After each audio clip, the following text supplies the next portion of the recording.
What is going on? What is going on? What is going on, party people? It is your boy, Coach D Brown, former big leaguer, former first-round pick with the Kansas City Royals. And, man, we are joined, and we keeping this ball rolling. We are joined with another great coach, man. We going back to Tennessee. I'm old stomping grounds area over there in the Memphis area, man. We got Freed-Hardeman's head coach, Jonathan Estes, joining us today, man. And it's, Coach, man, I appreciate you coming on, man. How you doing today, bro? I'm doing great. I really appreciate being with you today, D. Looking forward to talking with you and talking about Freed-Hardeman baseball. No doubt about it, man. Listen, man, I've heard about your school, obviously being in the Memphis area, but I don't know much, and that's why I love coming on here and giving me an opportunity to learn about your university, man. So, listen, my listeners, as they joining in, you guys know the routine. I don't care if you've been listening or you're just joining in, and after a while, it's up to you, Sut.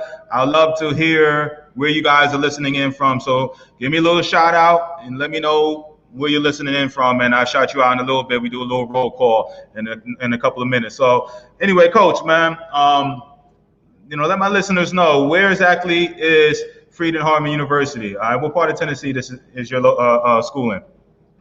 Freed-Hardeman's in Henderson, Tennessee. We're 20 minutes south of Jackson, so nestled in between Memphis and Nashville. Very rural area here, so it's a very family, small town feel, which is something that I really enjoy. Having 3 young kids myself, but we're an NAIA program. We compete in the Mid-South Conference. So we've got a great conference and play against a lot of great teams in our conference and have an opportunity to compete for conference and national championships. But we've been around for 150 years. We just celebrate our 150th year anniversary last year. It was cut a little bit short with coronavirus, back in March. But we just celebrated our 150th year. So we've been around for a long time. We've been educating people for a long time. We've got a very storied athletic program with lots of conference championships. We won a national championship in women's basketball just a couple years ago. So definitely on the landscape in West Tennessee and just nationally at the NAIA level. Man, good deal, man. So sounds like, and I think I saw in the bio area, you've been at the school about 12 years. Is that sound about right? Right. Yeah, I just started my 12th year this year, and I graduated from here back in the early 2000s. Nice. So to get a chance to come back and coach at your alma mater, something that everybody dreams about doing. So before I was here, I spent 3 years the head coach at Harris Stowe State University in St. Louis. Nice. So I spent 3 years up there as the head coach, and before that, coached a couple years of high school baseball and played briefly in the St. Louis Cardinals organization as a pitcher. So that's kind of my bio going back to college playing. I got right into coaching out of playing and was very, very, very, very fortunate to be able to get a head coaching job when I was like 26 years old. So got some old opponents already chiming in here. So yeah. Awesome. Yeah, man. Yeah. It's funny every time certain guys, bring attention. I pretty much know, a handful of my core listeners, but it's always funny when a guest comes on, I get the random guy that'll sit there and just chime in and, talk a little junk or give a little compliments, man. So, yeah, right. Man, shout out to Henry over there showing you a little love, Coach, man. Say you know what you was doing on the mound over there, huh? Yeah, we had some good battles with Martin Methodist. They had some good players over there as well. All right, good deal. All right, a little shout out to Jansen. What's up? Michigan in the house. Brent was good. Boynton Beach, Florida in the house. Asia, what's going on? Wynn, Arkansas in the house. All right. Sega, what's going on? Baton Rouge in the house. T. Sut, Memphis in the house. All right. Let's see what we got here. Listening in. All right, a few people else.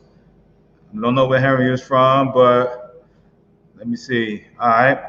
With my boy Jim Malone. All right, big Jim over there. All right, Cliff, what's going on, man? ATL in the house, and I'm sure we're gonna get a lot more people coming in. All right. So if I missed you, just how it is. Just join in and tell me where you're listening from. I give you a little roll call. So you're coaching at your alma mater, you know, winning a lot of games. Obviously, 12 years, any place in this landscape nowadays, man, it's a compliment to you, man. Shout out to you. So, tell me a little bit about your recruiting base. I know you're tucked away in the rural part of Tennessee, south of Jackson, where we're going to be doing our showcase. I hope Coach Estes is going to make his way up there. All right, you know what I'm saying, and come check us out up there on September 26th. But anyway, we recruiting base. All right, you know, you out there. Tennessee's a good amount of schools out there in that area. You talk about the junior college. We got Lane. We got UT Martin and Union and the Memphis schools not too far away, and then you got the Nashville schools. You know, when it comes to recruiting base, man, where are you recruiting? Are you recruiting all over, or kind of right there in that Jackson, Tennessee area? Tell me where you're recruiting from, man.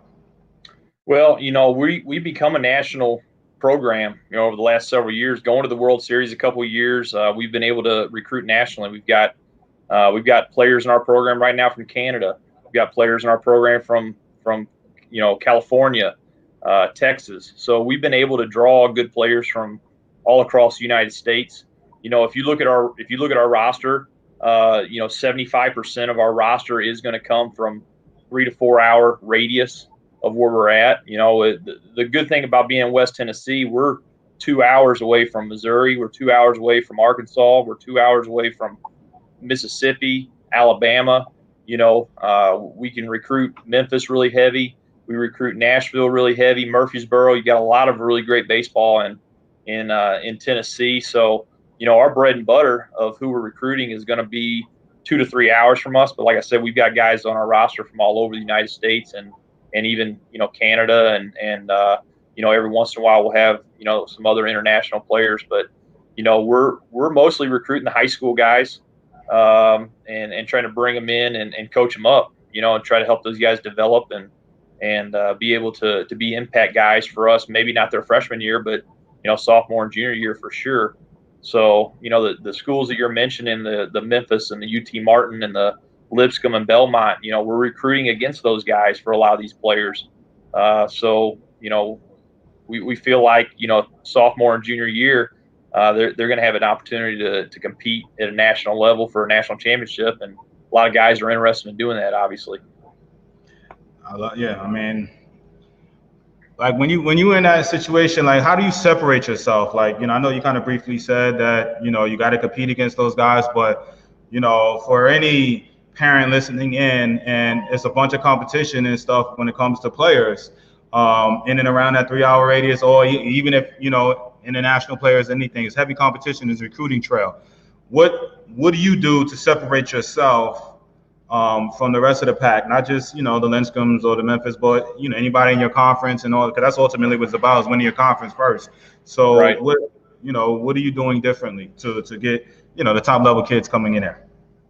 Well, the biggest thing I think we've got going for us, and that I try to sell kids on, is I want student athletes that want to come here to go to school at Freed-Hardeman. That's the biggest sell that I have. Is there's a lot of great programs all across the United States. What makes Freed-Hardeman baseball a great program is Freed-Hardeman. We've got a great school. We've got a great culture. We've got great community. They're going to get a first-rate education. So at the end of the day, when we have recruits that we're trying to talk to and parents that we're trying to talk to figure out where these guys are going to make a commitment to, go for the next 4 years, and really, if you think about it, go from being a kid to becoming a man, 18 to 22 years old. We're going to try to sell Freed-Hardeman on being a part of that transformation. In Freed-Hardeman baseball, we want to be a part of that transformation from kid to man. So, I think that's the biggest differentiator for us is, we've got a great university, we've got a great education, and if you come to Freed-Hardeman, you're going to get a chance to grow not only on the field, but you're going to get a chance to grow off the field, academically, spiritually, socially, all those things. And we really try to address all those issues, not only while they're here, but also if those are things that are important to you and your family, this would be a great place for you to come and be a part of. So, it's not just about baseball. I was drafted from here. We've had several players that have been drafted from Freed-Hardeman over the years. But at the end of the day, the 99% of the kids that we're talking to and their families, they're aspiring to be lawyers and doctors and teachers and business people and things of that nature. So, going somewhere where the baseball is good, well, hey, that's important to enjoy over the next 4 years. But where am I going to go where it's going to be a great fit for me, and I'm going to grow as a person, and I'm going to prepare myself to be a teacher or a lawyer or whatever the case might be. So, that's how we try to differentiate ourselves, is we're going to try to give you the entire package while you're here. And winning baseball games is part of that, but it's not the reason why you should come here. It's just part of it. I love it. So speaking of those, where and what is, Freed-Hardeman known for as far as academically? You know what I'm saying? You talked about bringing in kids, and like you said, 99% of those guys, are not going to get drafted. What is, Freed-Hardeman known for as far as academics wise? Right, we've got over 40 majors. You can come to Freed-Hardeman and get an undergraduate degree. We have master's degrees in education and counseling and business. We even have a doctorate program, doctoral programs here. So we're very well versed in many different things. The majority of the kids that we have are really excited about doing business. Within business, we have finance, we have accounting, we have management, we have marketing. We actually have a sports marketing, our sports administration program. But what's really cool about our business program is our guys can start to work on their master's degrees concurrently while they're working on their undergraduate degrees. So, for instance, last year we had 4 business majors, 3 accounting, and 1 finance seniors that all graduated with master's degrees and their undergraduate degree in 4 years. So when you can come potentially and play baseball for a top program, and you can in 4 years graduate with not only an undergraduate degree, but you also have a master's degree in 4 years, it's hard not to get excited about that. We've got a criminal justice program that we've got several guys doing. Our education program is really top notch as well. Like I said, we've got master's and doctoral programs in that education department for people that want to be teachers. And obviously, when you talk about baseball, you get a lot of guys that want to go back and coach. So they're coming to study. They want to coach high school and go and coach at that level. So we've got several guys that are wanting to do that. We have a lot of guys that go through our kinesiology and exercise science program, wanting to go to physical therapy school when they're done or become athletic trainers. So we've got pretty much anything for anybody, but I would say overall, the majority of our guys, probably 50% or so are doing the business program just because it's such a great program. And like I said, a lot of those guys are getting master's degrees while they're here. All right. Good deal, man. Masters in 4 years. I like it. So what Henry says, I have some players, 2022, 2023 grads from Indiana and Kentucky. Can you put your info up? I'll still try to help my guys from Puerto Rico. All right. So Henry, what I'll do is usually I have one of my guys that's will listen in and put your email up, and if not, I will have it up within the conversation. I always get my coaches' information out there, emails or Twitters, whatever is best for you, Coach. I'll put it up there on posted. So Henry, just be patient. All right, you will have that information. Henry's ready to go. I like it. So he's like, yo, forget all the small talk. Like, I'm gonna get my guy over there. I like it. All right. So shout out to Steph. All right, one of my former teammates' wife.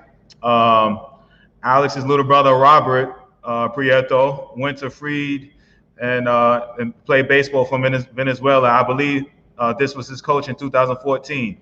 This is his coach. Robert was a stud. Probably the best hitter to ever come through our program. Really? Robert was. Oh man, Robert was good. He came in 2010. He was here for 4 years. He was All-American. He's got our hits. He's the all-time hits leader for our program by like 50 or 60. Second place is like 50 or 60 behind him. So, this is small world right here. But Robert Perera Do, man, what a player. So awesome. Good to see you, Stephanie. Yeah, I guess Robert took all the hitting because Prieto was fielding. You know, he gonna tell you he was a hitter, but I should say Alex, his brother. We played together many years. We go way back, and so I am jokingly, seriously saying, well, Robert must have took the hitting over there because Prieto's glove but he gonna tell me different. You know. Anyway, Steph, tell my boy Prieto I love him, man, and tell him I'm joking on him. But yeah, I didn't know. I didn't even know so his brother could play a little bit, huh? That's what's up. So Robert says, do they recruit kids in Florida?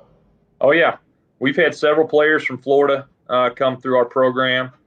We don't have any in our program currently, but we've had kids from Daytona. We've had kids from all over Florida. So yeah, we're looking for good players. And like I said, we recruit nationally. When we talk to kids, it's why is this a great fit? Like I said, we're a small town. This is a family atmosphere.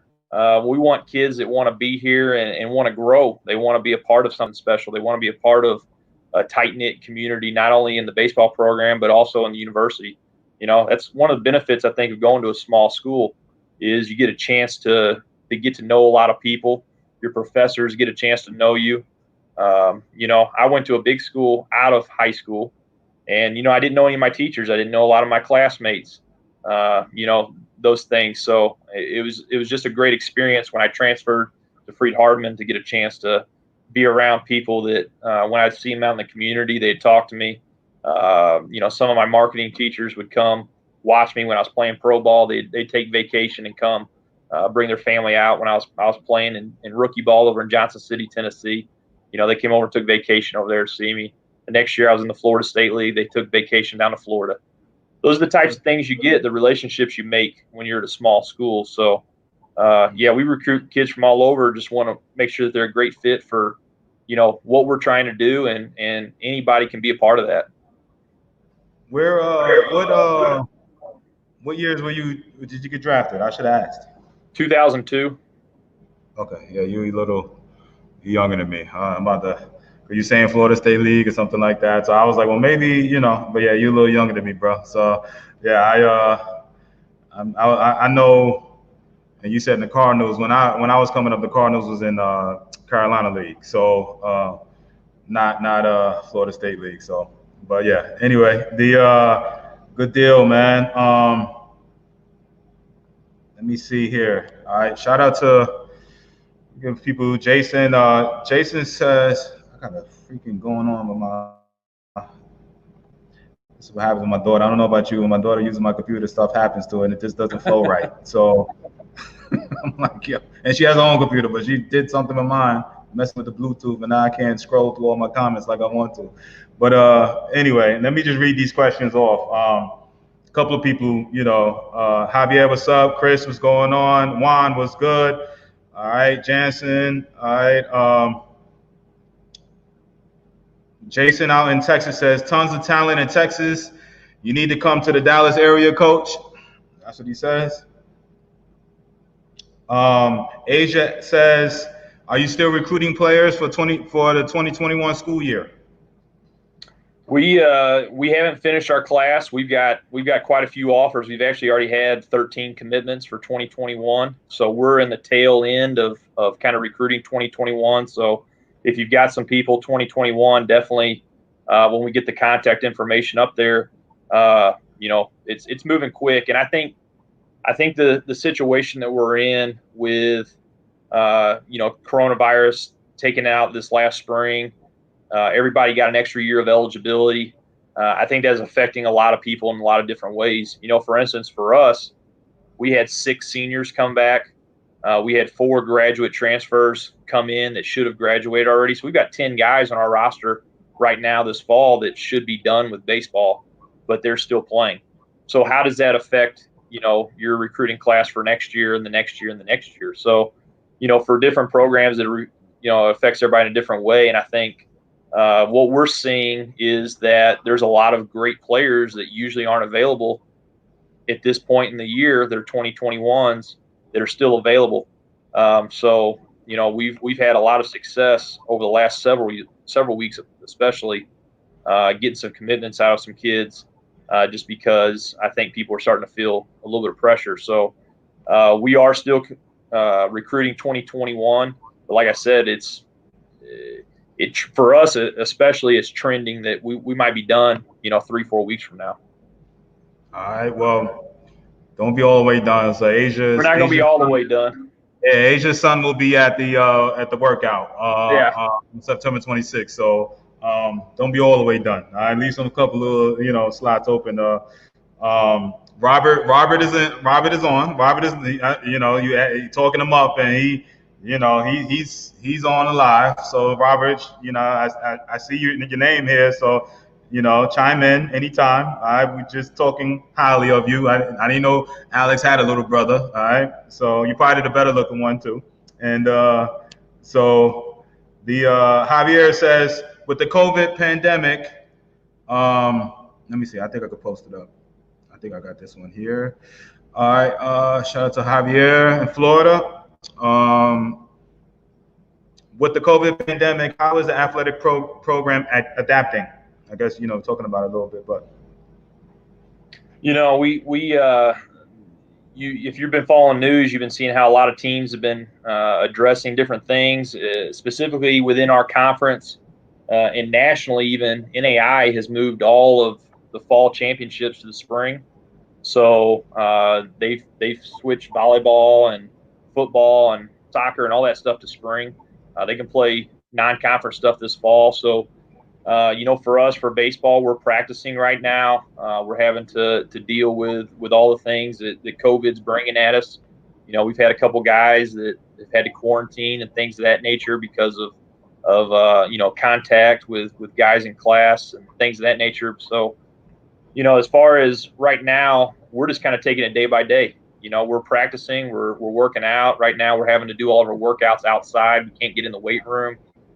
So we've had to modify kind of how we're doing our strength program. We're outside in our hitting pavilion and doing a lot of body weight stuff, of that nature. So it's a learning process for us. Obviously, never had to deal with anything like this, but for the most part, our guys are excited to be out and playing. We got shut down this spring. A lot of people couldn't play this summer because of different things going on. It's just good to get back out on the field. So, we're making it. We have a lot of things that we have to do. We screen our guys every single day when they come into practice. When they go to work out, we take their temperature. We screen them with questions. We enter all that data in every single day. The school's doing a really good job of monitoring and screening. Our kids are wearing masks, socially distancing, whenever possible. So it looks different. Fall of 2020 looks different than it did fall of 2019. But we're out on the field, and that's the main thing. Yeah, no, man. Let me see. My boy T Sut says the only thing you really need to close recruits on Henderson is the trip to the Chow Wagon. Yeah, Tyler's probably been to Chow Wagon a few times. We've got a few more restaurants. We got a few more restaurants since he was here. So, all right. Josh says, want to pick your brain a bit, hard thrower or a guy hitting spots? I get these types of questions a lot. Like, what are we looking for in a guy? And when we're out looking for recruits, when we're watching a guy pitch specifically, I'm a pitching guy. I work with our pitchers. That's what I did when I was playing. Give me a reason to circle your name. Give me a reason to want to bring you to our program. If you look at our top 6 or 7 arms in our program, we've got guys that are high velo guys. We've got guys that are spot hitting guys, that know how to, hit their spots. We've got guys who are 2-pitch guys. We've got guys with 4 pitches that can mix. So I don't think there's really, at least, on our pitching staff, there's not really a cookie cutter answer to that. So it's, hey, what do you do? Can you get guys out? At the end of the day, that's what we want, is we want guys that can get them out. And, we've got a pitcher in our program right now who's 5'9", 5'10", and he doesn't ever throw a pitch above your kneecap, and he's got a great changeup. but he doesn't throw very hard. He's low to mid 80s. He's probably 83 to 86, and he won 12 games as a freshman, and pitched game 1 of the World Series for us the year that we lost in the national championship game. He pitches game 1 as a freshman, and he doesn't throw. He's I don't want to compare him to a major league guy, but you got guys like Hendricks and guys like that who just know how to hit spots, and those guys can be successful. And then you got guys who are high velo guys, and hitters have to sit there and they have to gear up for the fastball, and they're going to make you pay when you miss with it. But obviously the harder you throw, the more room you have for error. So I'm not going to label. Here's what I'm looking for. At the end of the day, I want somebody that's going to get guys out. And, and within our pitching staff, we're going to have a little bit of everything. Hopefully, we're going to have some hard throwers. We're going to have some spot hitters. We're going to have some lefties that can come in and get it done. So we want a little bit of everything.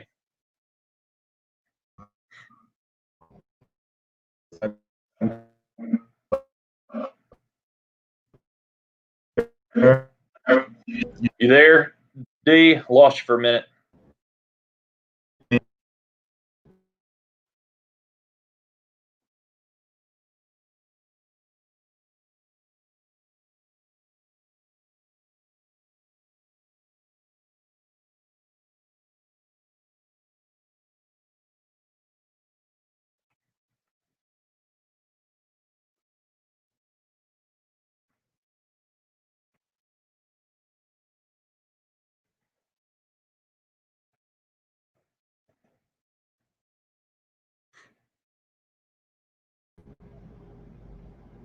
Sorry about that, Coach. Can you hear me? I can hear you. Yeah, my bad. It's internet over here, man. My bad. I know. Let me see. Let me get back to a lot of questions coming in.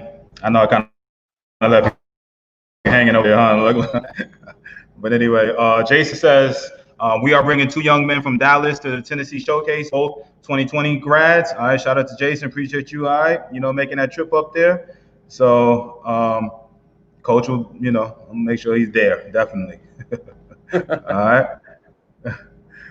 All right. Are they recruiting 2024 class? Robert asks. I've got a son who's 2025. So, I'm seeing every time he goes places, I'm keeping my eyes open, but we're not calling guys right now 2024. I tell you the way it works with us, we usually got to wait until a couple other guys get their shot at them. You know what I mean? I'd say 2022 is probably where we're most serious. 2022 and 2021 right now.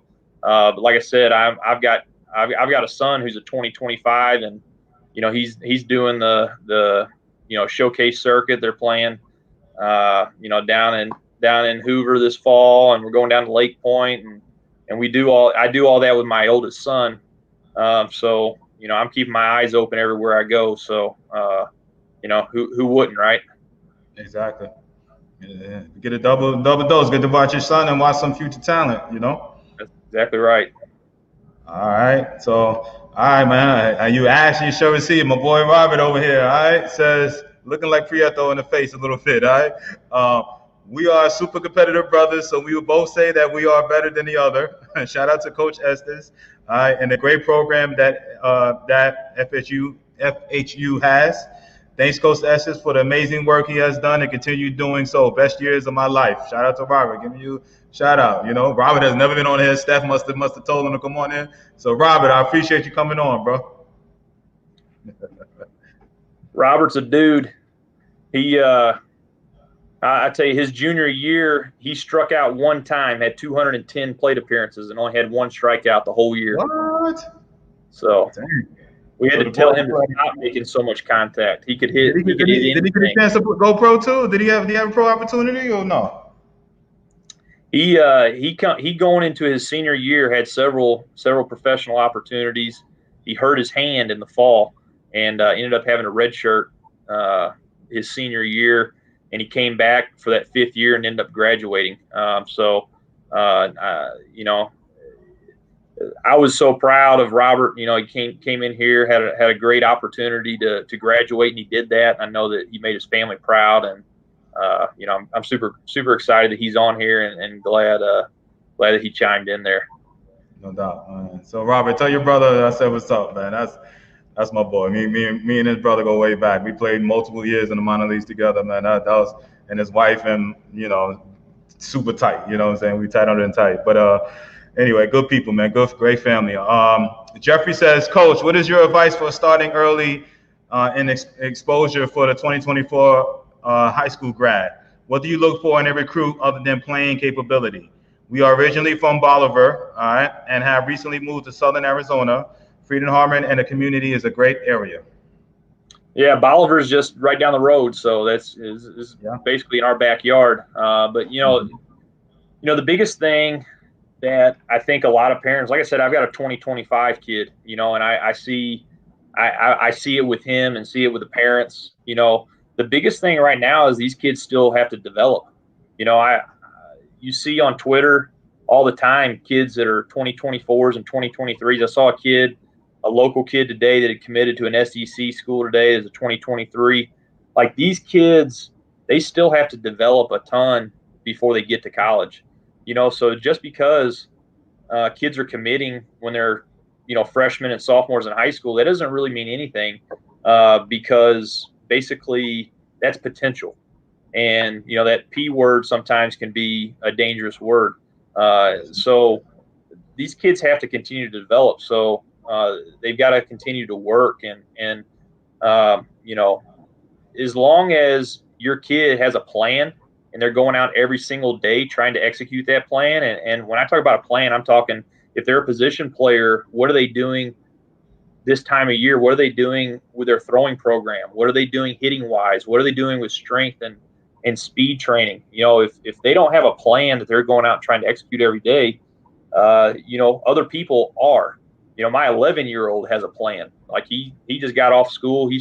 He's probably next door in the indoor doing tee work right now as we speak, because he knows every single day, hey, here's what I need to do to get better. So, you know, as far as getting recruited, you know, just keep putting yourself in situations. Like I said, when I go watch a team or I go watch a showcase, give me a reason to circle your name. Give me a reason to reach out to you later on, you know, and that might be you did one thing really, really well. I went to a showcase a month ago and I saw a kid picking up trash in the dugout after the showcase, and he was the only one picking up trash. Give me a reason to circle your name. I circled this kid's name because I wanted to find out more about him because that was something special that I saw. So, you know, it might be speed, it might be power, it might be, hey, he's got a great arm, or hey, he hits his spots really, really well. Give me a reason to want to see you again, but also don't lose fact of the, you know, matter that we need to be developing and continuing to work, you know, from here until it's time to get to school. And then once you get to school, that's when it's just starting, right? We've got new freshmen on campus the last month that, you know, they've been working their whole high school career trying to get to college. Well, now you're here. So what are you going to do about it? You know, now the work's just getting started. So realize that, you know, I think guys have to love to work. They have to love to get after it. They have to love to get in the cage. They have to love to go out and take ground balls. If we're having to force them to go out and do that, then, you know, maybe that love's not there. And, you know, and that's not necessarily a bad thing. It's just, you know, hey, we're going to ask a lot of these kids once they get here. So if they don't love to do it, then it's going to be difficult. You ain't lying, Coach. I love that answer. All right. Gavin Sims says, Coach Sims from Whitehaven says Whitehaven still has prospects in the area and want to know which class are you recruiting now? 2021s, 2022s. I'd say 2022s. But if you got some good 2021s, let us know. Like D talked about earlier, we're filling up, but we got spots. We got spots for the right guys. Right. For sure. Your butt over here and get over here to the showcase. Stop playing around. All right. He said he took a visit to FH, and I think him and his son took a visit out there and really enjoyed it. So I'm sorry, I'll be barking. I'm sorry, I ain't mean to bark at him like that, but you know he need to come on and stop, bring his boys over there. This is what I'm doing it for. But let me see here, Coach. Let me see. All right. T. Sut says, is there a certain aspect of the game you consistently see kids behind in when they get to you? Good question. Well, I think more and more what we're seeing, a lot of these kids playing summer ball and doing the showcase circuit, they're more into showcasing themselves and they're learning the game less and less. So, we're really having to teach the game a lot more than maybe what I was doing 15 years ago when I first started doing this. So, that's something that we've done the last several years is we just basically start back from ground one and square one, ground zero, and try to teach these guys the game and sit down with them and ask them questions. And we do stuff with video where we do PowerPoints. I mean, we do a little bit of everything where we're trying to teach these guys the game. I kind of, they're in college, they're here getting a degree, so we want them to get a baseball degree while they're here too, and understand why is it that we're doing the things that we're doing. And we've been practicing for 3 weeks. For instance, our base running. We've broken base running down into 10 different, basically 20-minute sessions where we go through and we teach everything. How do you get a lead off of first? How do you get a lead off second, secondary, steal? We do everything. It's because like Tyler, like your question there is the kids, it seems like they don't know the game as much now because they're spending so much time showcasing and there's a lot less instruction going on while they're playing. And that's not for every program. Obviously there's kids that come in that know it a little bit better than others. And to be honest with you, those are the kids that are going to come in and probably have an opportunity to play earlier because they make that transition faster. If they understand the game, they're going to make the transition to the college game a little bit quicker than some of those other guys are. So, I'm sitting down with a freshman yesterday, one-on-one talking to him, and he's already talking about our fifth-year senior during an inter-squad, asking him, hey, why did you throw me that pitch? And, what were you thinking there? And to have a freshman come in and he's asking our fifth-year senior how he's going to pitch him, that just shows me a lot about this individual freshman, that he's here to play. He wants to know and he wants to learn. So, those are things that we're seeing more and more of, is just guys not knowing the game, and we're having to teach them. And the ones that do know the game, they come in and they hit the ground running. Love it, man. I love it. Bryon says, yes, sir. I have a 2025 kid, and we are far more focused on development. It's the planting season, not the harvest season. All right. I like the way you put that. All right. We got Byron says, try to get him down here. All right. Byron says, I came on late. You might have already answered this, but what metric you looking for position players? 60-yard dash, arm velo, etc. Yeah, I mentioned earlier, we're not necessarily looking for one specific thing. Give us a reason. Give us a reason. We've got a guy in our program right now who, we run 60s the other day. He runs a 6.5 60. That kid has elite speed.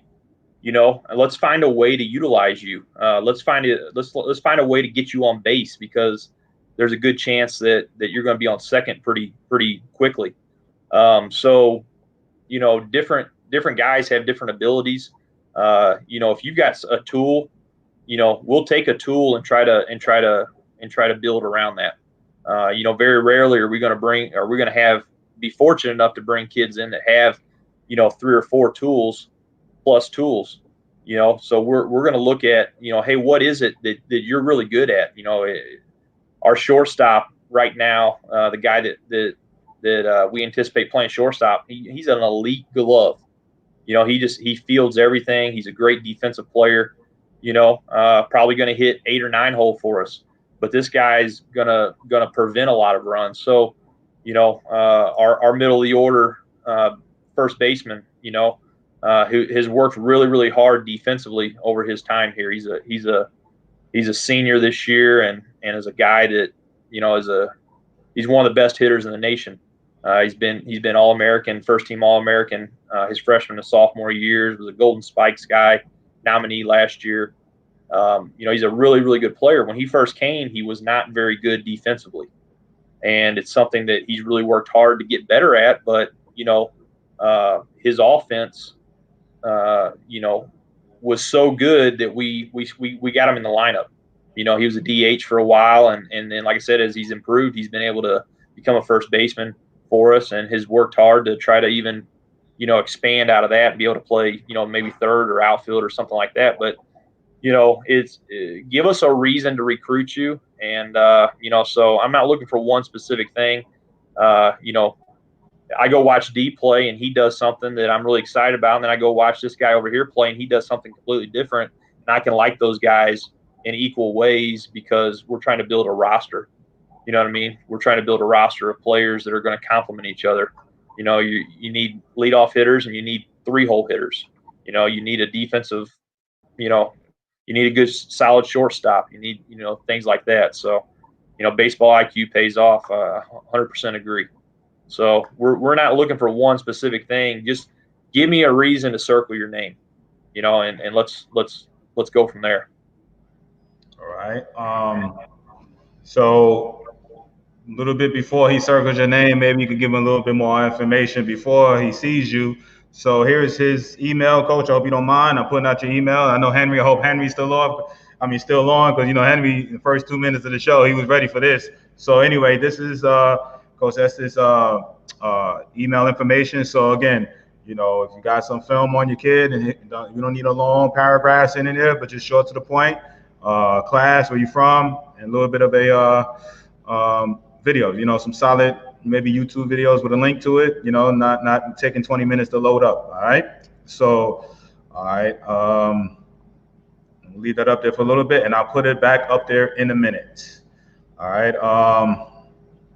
Let me see what other questions have come on. So,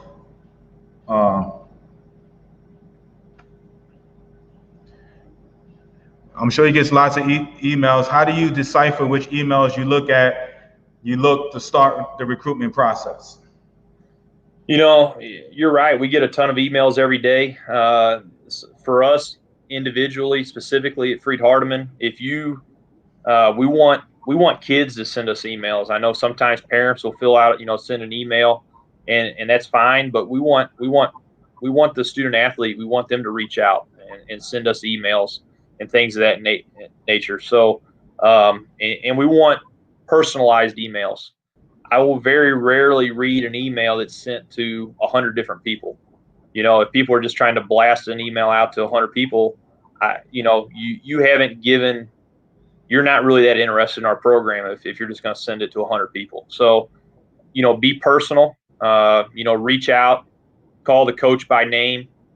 Coach Estes. If it just says, "Hey, Coach," and there's a different font where it says, "I'm interested in Freed-Hardeman University," than the rest of the thing. I know that you just cut and paste that. So give me a personal email, and if you reach out to us, we're going to reach back out to you and have a conversation at least, and try to figure out if this might be a good fit for you or not. But it's got to be personal, and it's got to be. There's got to be some effort on your behalf to try to make this something special. All right. So, Coach, I know a lot of NAIA programs may have JV programs. Are you one? Do you have a JV program or yeah, no? we are. Yeah, we do, and I think that's like you said, a lot of small colleges, JV baseball is a way to help enrollment and things of that nature. And we've had a JV program ever since I've been here, and it's worked out really, really well for us. We've had a lot of players come in that haven't been ready to contribute right away on the varsity side of things, and they've gotten their feet wet, playing JV and playing. We've got the showcase that you're having at Jackson State. We've got them on the schedule 4 times this fall. We've got them on the schedule 4 times next spring. Our JV guys are going to get a chance to play those guys: Dyersburg State, Southwest Tennessee, Columbia State. The good junior college programs in Tennessee. Our JV guys are going to play those guys. So they're going to get the same experiences that they would from a playing standpoint. They're going to get the same experiences, playing for us, and they would at that junior college, And I think the benefit, though, for them is they're going to get a chance to be around those guys in our program that are 23, 24 years old. We got those fifth-year seniors. They get a chance to be around those guys, and it helps those guys mature. So, we've got a JV program, and those guys have a great experience, and I enjoy being around those guys. All right. Coach S is pretty spot on with everything. All right. Russ says, do you have any former minor leaguers on the roster? We don't have any minor leaguers on our roster. We've got a couple guys that are playing. Riley Eccles was a 2018 graduate or 2017. He was in the Indians organization. We've got a couple other guys that are still bouncing around here and there. What's up, Clay? All right. I know he was talking about there good work. We had a couple NAIA programs on, and they were, I didn't know this, but they, how some pro guys can come back and finish their degree and come play at an NAIA program and stuff. So we haven't been fortunate enough to land any of those guys yet. We've tried to get 1 or 2, but we haven't been fortunate to get any of those guys yet. I mean, I don't know how many years you got up to high A, so I figure you played a handful of, you played a decent amount of years. And now you may got to hire, you know what I'm saying? But what do you see the chances of those minor league guys doing that? I reached out to a couple guys from Memphis that I know. One guy in particular, had got released from the Dodgers this offseason. When I first learned of this rule, I called him right away, like, yo, you may want to go finish your degree. Do you know you can still play? And, he was like, nah, I guess in his mind he was, he got released, he was done. But what do you think the chances of, you being an ex-pro guy yourself, what do you see the chances of those guys coming back and finishing their degree and playing, I think if they get if NAIA gives them the opportunity, and I know there's some rules there. There's certain ramifications. I don't think that you can play for like 6 years and then come back and go to school and have eligibility. I think there's a certain amount of time that you could have played, and maybe those guys who get drafted and they get released at the end of that summer maybe fall into that category. So I'm not sure how many of those people are eligible to do that. But if a kid gets drafted, he plays, he gets released, and he has an opportunity to go and get a degree and play, I would think that you'd want to do that. There's a kid at USAO who they're one of the top 5 programs down in Oklahoma. He fell under that. He played pro ball, and he's a freshman. He's 94, 96. After having played pro ball, and he helps those guys to the World Series. And it would seem like if you have an opportunity to do that, you would definitely want to take advantage of that. So, if there's guys out there that meet those criteria, we'd love to have an opportunity to work with those guys as well. All right. I would love to, develop a program or something to get those, because I don't think most guys know that. I didn't know it. I didn't know that it was even possible. It's, you know what I'm saying? So, I don't know how much Major League Baseball is telling, everybody knows they can go back to school, but I don't think people really know that, you can go back and still have years of playing, if right. I don't know. So anyway, Steven says, any specific venues or showcases you are partial to for recruiting? Well, we are mostly going and recruiting the Memphis, the Nashville, the stuff that's pretty close to us. As far as getting out and going out and laying eyes on people. What's been really good for us, which I know is for a lot of programs over the last few years, is just how much stuff has gone online. You can go, for instance, PBR, Prep Baseball Report. I can go on and look at video of all these guys. They were broadcasting, their junior future games and the future games last month. We were actually down in Lake Point, so my son was playing, but they were showing that stuff.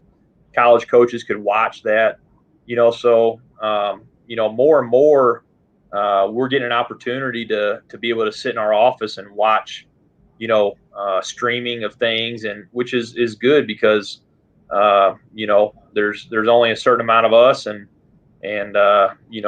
we get a chance to see as many good players as possible. So just for instance, in our area, in Nashville, the Music City Classic. I don't know how many hundreds of teams come to that every year, but that's something that we like to go to and spend 5 days at, and watch teams. And generally speaking, when we go out and watch guys, we're going out and watching specific guys that we already know about, we've already heard about, we've already kind of done some of our homework. Early in my career, we'd go out and do a lot of cold calls. Hey, there's this team's playing, let's just go watch them. We don't do a whole lot of that anymore. We're going out and, seeing the guys that we already kind of know about, and we want to see them some more. Or, hey, we know that this team has a good summer program. Let's go see what they got, in the 16U class, the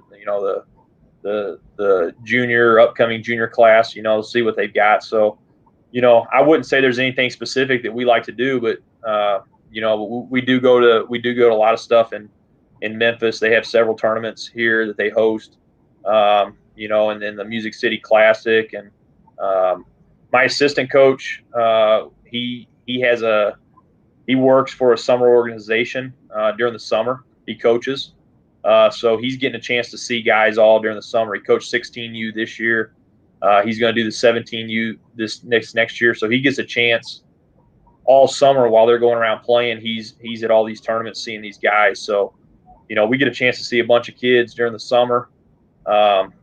Pretty much everybody that emails us, like I said earlier, answering that question earlier, hey, if you send a personal email to us, we're going to reach out to you. And we have a couple things throughout the year. We have our own showcases that we run that we'll invite those players to.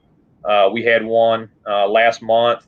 We'll probably do something again later in October. So if we have people off of this call that are interested in coming and visiting Freed-Hardeman, we're probably going to do something later in October.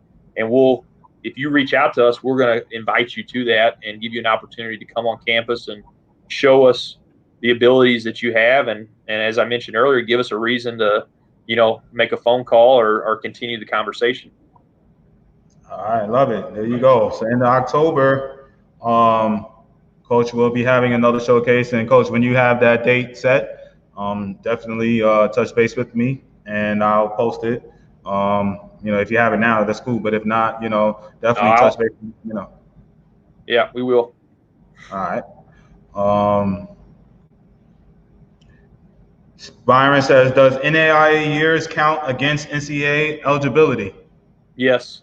Yeah. So basically, the difference between NAIA and NCAA eligibility, you have 10 semesters in NAIA to play 4 years.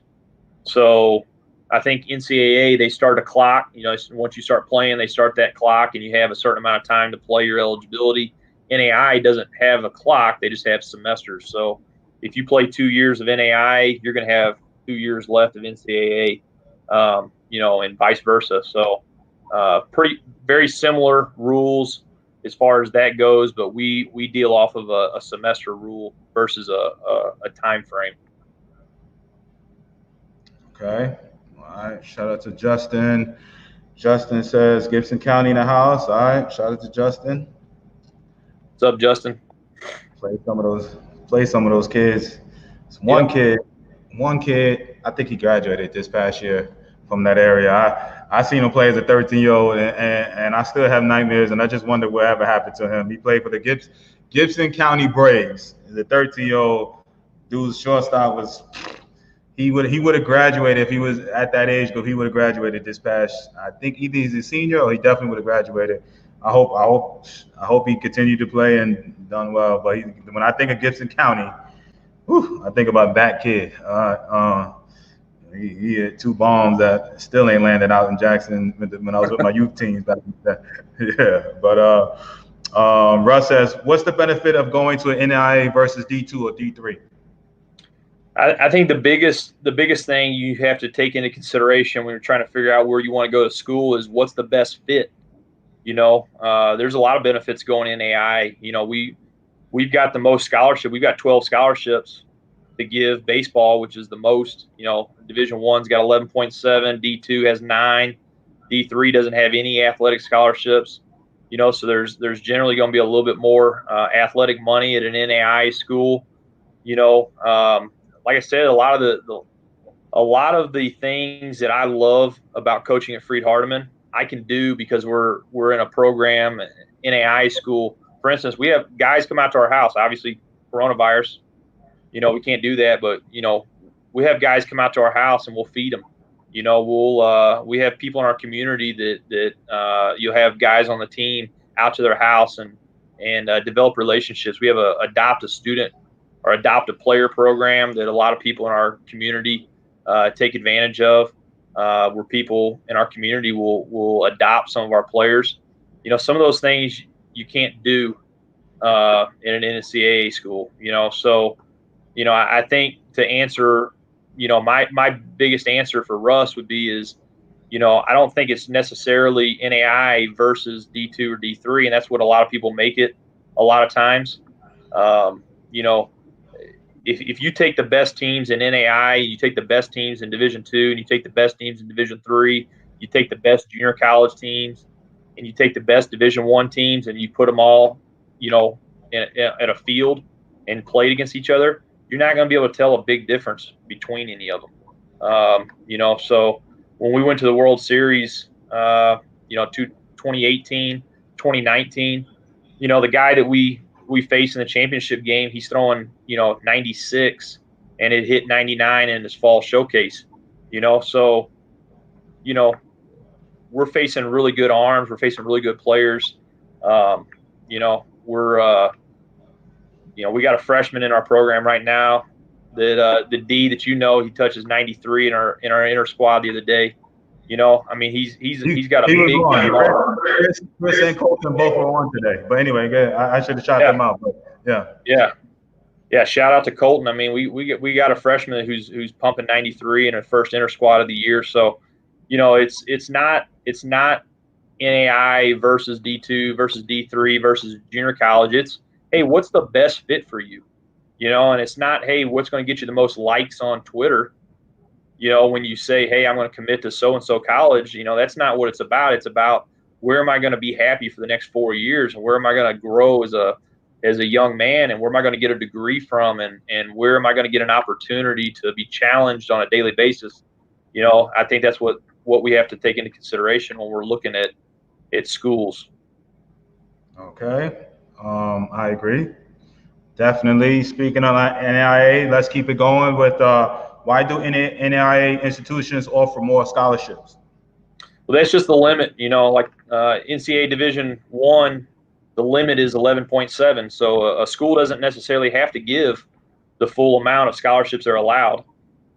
In NAIA baseball has a limit of 12. So schools can give 12 scholarships. That doesn't mean they have to. I know of schools that might have 3 scholarships or 6 scholarships. So, it's up to every individual institution, but NAIA sets the limit for baseball for 12, which I think everybody on this call, would agree that, you start looking at football and basketball and things like that, like baseball needs to be funded, not just NAIA, NCAA, it needs to be funded more across the board. I'm glad that NAIA is the leader at this point. But definitely we not doing enough. We need to continue to do more for our student athletes. All right. We got Russ says, does NAIA have national championships? Yeah, we have national championship every sport.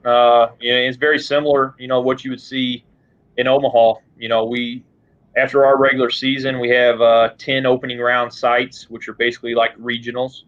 So, those teams would go, and whoever wins that opening round goes to the World Series. So we have a 10-team World Series. And NAIA, it's hosted in Lewiston, Idaho, which if you've never been out there, it's beautiful, beautiful out there, up there right on the Washington Idaho border. So 2 years ago, we had an opportunity to play in the national championship game. We lost to Southeastern 6-3 in that game, but man, what a great experience that was. Got a chance to go back in 2019 to the World Series, so that's something that people talk about it and dream about it. It's awesome. Is there one championship, coach? Like in all NAIA schools? We haven't won national championship. No, we lost in the championship game. We've been to the World Series twice, but we've never won it. No, I meant, is there just one national championship? Not a one Division 1, 2, 3. It is just one NAIA champion, right? Yeah, we just have one division in NAIA. There used to be two divisions in some sports. Baseball has always had just one division, so there's only one division in baseball. I think we have 190, give or take, schools that have baseball. So, Nice. There's about 190 schools that sponsor baseball. All right, cool. So what are this? I did not ask this, but what are some of the costs with that goes? How much does it cost? I don't think we talked about that. To go to Freed-Hardeman. Yeah, we're a residential campus, so all of our students that don't live at home, they live on campus. So the cost for your housing, your meals, tuition, everything is going to be $31,000. 23 of that is your tuition, and then about 8,000 for housing and all that. And we, like I said, we give our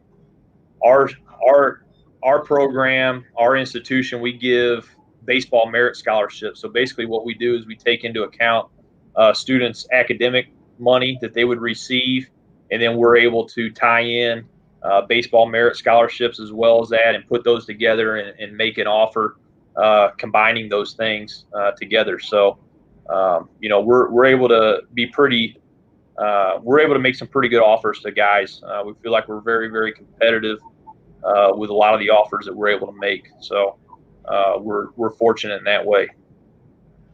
I know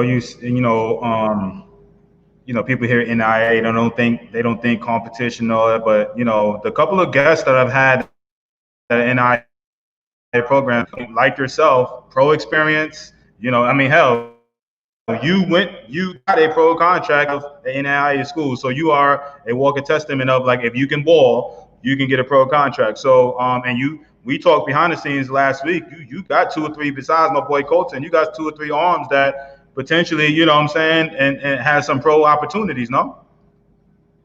Yeah, for sure. You look at the best teams across the nation in NAIA, and these kids, if you can play, it doesn't matter where you're at, and you've got great players, all over the place. We're watching games on TV right now where we're seeing NAIA guys. Lou Brock passed away a couple of days ago. He was an NAIA guy. You know what I mean? So it doesn't matter where you play. There's great players at every level. And like I said, I don't think you're gonna, if you came to watch us play, we're going down to Southeastern this year, who beat us in the national championship game 2 years ago. We're going to go down and play them a 3-game series. I don't think if you were to come watch that series, you're not going to be able to tell a difference in that game than you would if you went, maybe across the road and watched a Division I series between 2 teams. I don't think you're going to be able to see a big difference. We we've got some really good players in our program. We've got several Division I transfers in our program. It's just there's good players all over the place. I try not to get caught up in some of that, these guys versus these guys and things of that nature. There's good baseball, and at the end of the day, you just got to win and perform and play better than the team that you're playing against. Amen. Amen. So how many between your JV and the main the main team, how many guys are in your program as we speak right now? Well, we've got a JV and a varsity, so we've got 65 guys between those two teams. So we got two full teams. We're going to carry about 35 on our varsity and then about 30 on our JV. We run 2 practices a day. So we're getting after it pretty much from about 2 o'clock till 7 o'clock every day. And so within that those 12 scholarships, the JV is all included in that one too, right? You don't get no additional for the JV program, and the varsity is 12 total, period, right? That is 12 for the varsity. So that's how many can play varsity. So, and that's just including the academic, not including the academic money. So, NAIA programs, we have exemptions. So if a kid has good grades, for instance, a kid that has a 3.6 GPA, none of his scholarship money counts against your 12 limit. So that's the reason why, when I talk to these guys, we talk about academics a lot. If you get it done in the classroom, you can really, really benefit your program because none of your money can count against, the scholarship limit. So 3.6 and higher, none of your scholarship money counts against that 12 limit. So it's almost like that kid's free, from a scholarship standpoint. So, and that's just your varsity squad is that 12. Okay. All right. That's good information. Didn't know that. So parents, get your last questions in. Great information that's been shared on the NAIA programs. I'm going to make sure camps are end of October. We have, we talked about tuition. We talked about scheduling and recruiting. So we pretty much hit everything. If I'm missing something, guys, I put the email. I'm going to put your email back up, Coach. Also, again, for my listeners that's still hanging in there with me, Coach, we'll be in attendance, all right, at this. I keep talking about it because, hey, it's I put them on here and you find out about the school. But listen, man, this is a great opportunity. I wish that you guys make your way up to Jackson, Tennessee, at Jackson State Community College. And of course, I can't. My thing is acting crazy, of course, but I can't even post my own stuff over there right now. But but db4showcase.com, all right? db4showcase.com. Again, you saw guys from Texas coming up. We got Georgia coming. All right, we have Mississippi, we have Arkansas, we have, of course, Tennessee. So we got 5 states off the top of my head right now that is will be coming to the showcase in Tennessee, and we want more. Okay, I know Coach Estes and all the coaches that will be streaming in want to see some talent. All right, certain schools have not been able to get out like they want to on a normal because of COVID. So again, if you are uncommitted 21s or 22s, please come.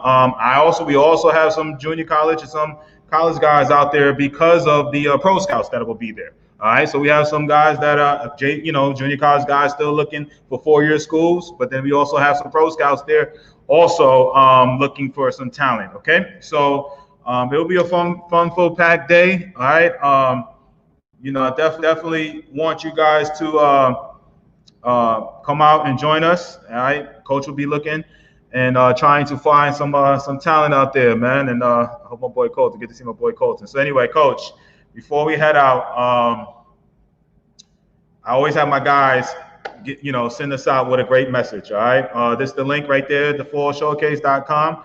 But I always have my coaches, before they head out, give us a little, take us on out with a great message, man. And I appreciate it, Coach.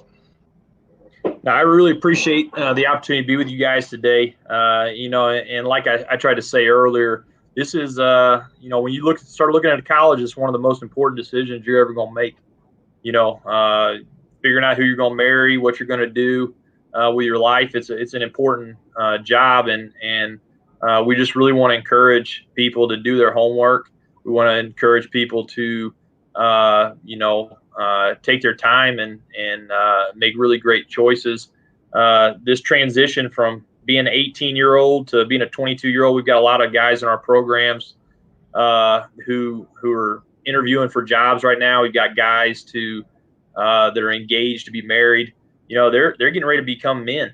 They're getting ready to become productive members of society, hopefully.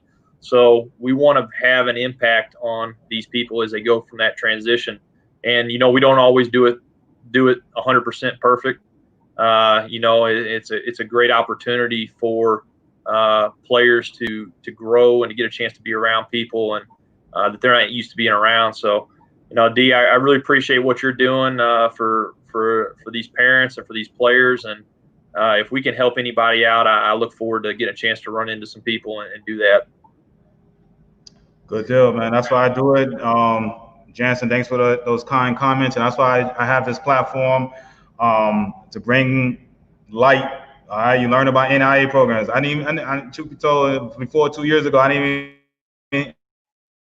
never even heard of NAIA programs, and I see the benefits, man. Especially for those tweeners, those guys that can choose a JUCO or anything. But hey, you get into a 4-year like Freed-Hardeman, and you get into the JV program. You know what I'm saying? Get into the mix and compete, and who knows? You know what I'm saying? So just more opportunities to play at the next college level. All right, to play at the college level. So again, DB4 Showcase. All right, DB4Showcase.com. Coach Estes will be there, and along with Jackson State and many other college pro guys, okay? Some pro scouts. Tomorrow, hanging there with me, I am traveling, speaking with my daughter in tennis, man. Tomorrow, I'm supposed to have Delta State over there, Mississippi Good D2 program head coach on tomorrow. I'm gonna do what I can to make that interview happen, but maybe on the road or whatever, because I got to be in Jackson, Mississippi tomorrow, whatever. So, gosh, I'm doing just traveling, you know what I'm saying, behind my daughter like Coach does with his son right now. I'm that guy right now. So I got to travel around the world, her and her tennis. That's where I'm at now. So I'm going to try to get that Delta State coach in tomorrow interview. If not, please be patient with me, and I'll try to get him on the following week. We got Monday, we got Jackson State, HBCU coach, Jackson State head coach coming on, Coach Johnson on Monday. And we got a fun-filled pack filled with coaches from all different levels next week too, man. So, Coach Estes, I appreciate you, my brother. Thank you so much for coming on, man. Thank you for having me. Take care. All right, man.